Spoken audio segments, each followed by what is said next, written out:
In the mystical perspective of Ibn Arabi, man is not simply a biological label, nor a figure shaped by social expectation. He is a locus where the divine becomes visible, a carrier of sacred trust.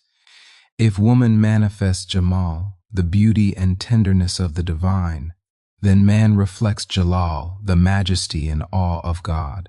Yet this majesty is never meant as domination, but as guardianship. The masculine essence at its highest expression reveals strength anchored in humility, power softened by stillness, and leadership that bows before the beloved. Real masculinity for Ibn Arabi is not about ruling others, but ruling oneself. It is the disciplining of the ego, the taming of the wild nature within, the surrender of the nafs in pursuit of the truth. A man who commands his household, but not his own heart, is no ruler at all in the sight of God. Jalal without Jamal becomes oppression, but Jalal infused with Jamal becomes divine balance, a form of strength that guards without grasping, that gives without pride.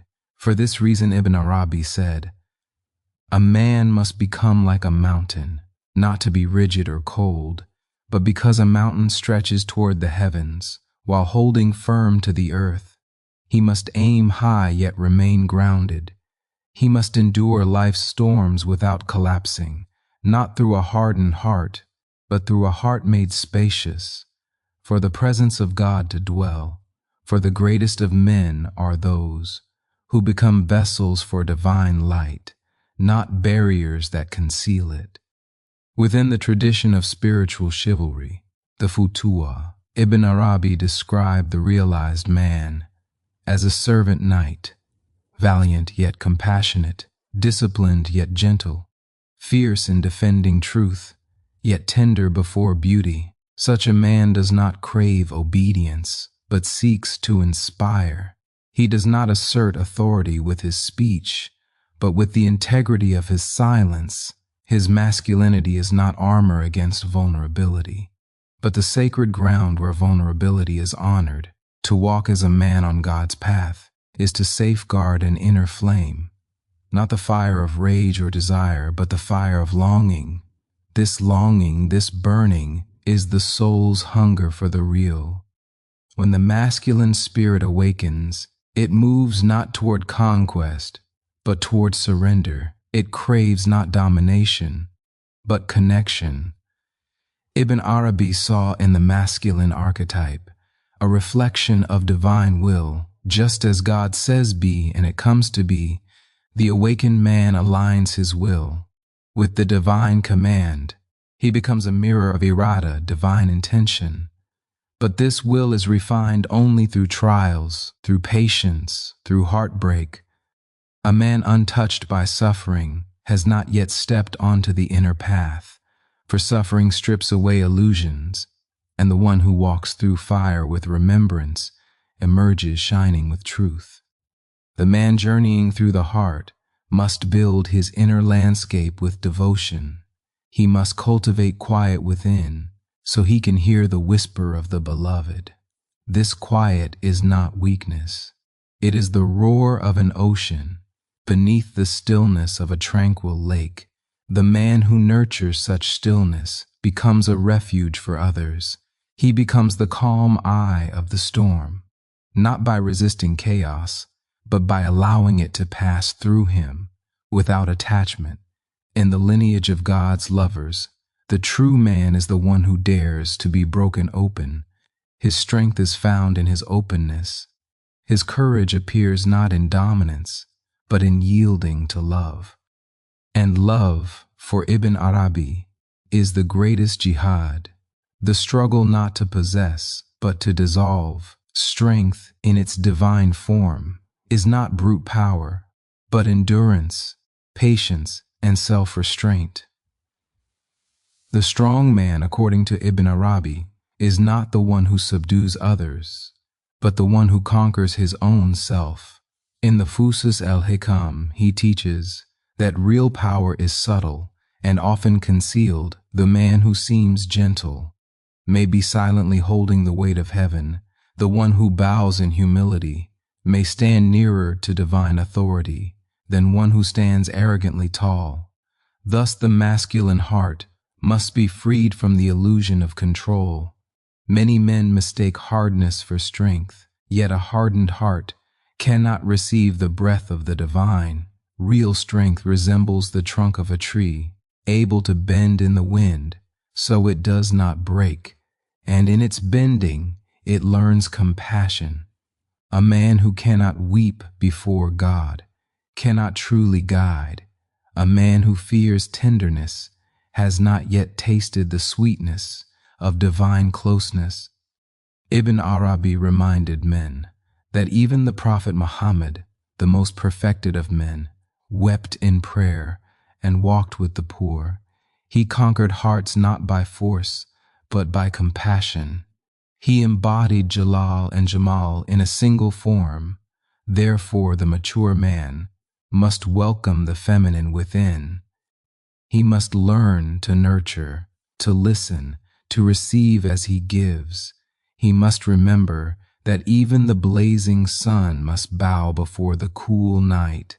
It is this harmony, not rejection, of receptive qualities that makes the masculine complete, for wholeness is not found in flawless form, but in the union of opposites. Wisdom in Ibn Arabi's path is not intellectual mastery, but the fruit of lived paradox. A wise man is not the one with perfect answers, but the one with perfect silence. He has remained long enough in the flames of longing to know that knowledge alone does not unveil the real, the masculine, as a mirror of. Divine wisdom is a vessel shaped by time, loss, beauty, and surrender. He listens more than he speaks. He serves more than he leads. And when he leads, he does so only to create space for others to bloom. In his presence, you feel depth without pressure, focus without force. He does not shine to overshadow, but to illuminate the way. Such a man is rare. Ibn Arabi said, because the path is narrow, the seeker must release the illusion of being the source. He must recognize he is only a reflection, and the clarity of that reflection depends on how much of himself he is willing to relinquish. The ego must crack, the image must fall. Only then can the divine face emerge through the mirror. Thus the masculine becomes a journey, not of possession, but purification, not of conquest, but communion.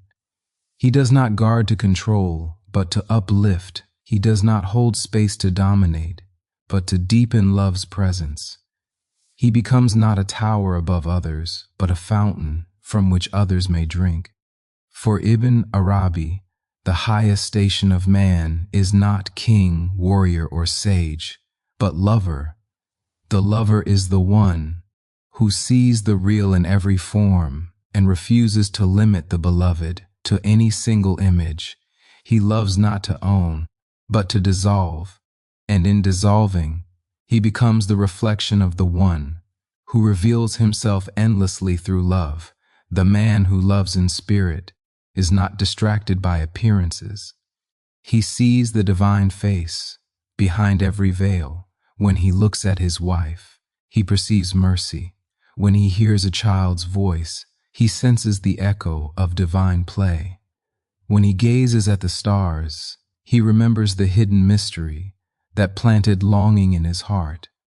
Such a man becomes a witness, a shaheed, not in the courts of people, but in the sanctuary of the soul. He witnesses God in everything, because he has emptied himself of all that is not him. His love is not a claim, but a surrender. He does not declare, "You belong to me," but whispers, "I am yours, O beloved." For this man, intimacy becomes prayer, marriage becomes a sanctuary, and every act of kindness becomes dhikr. He no longer separates the sacred from everyday life, for in his heart all things are signs. Through this vision, he is constantly renewed, not through ownership, but through presence.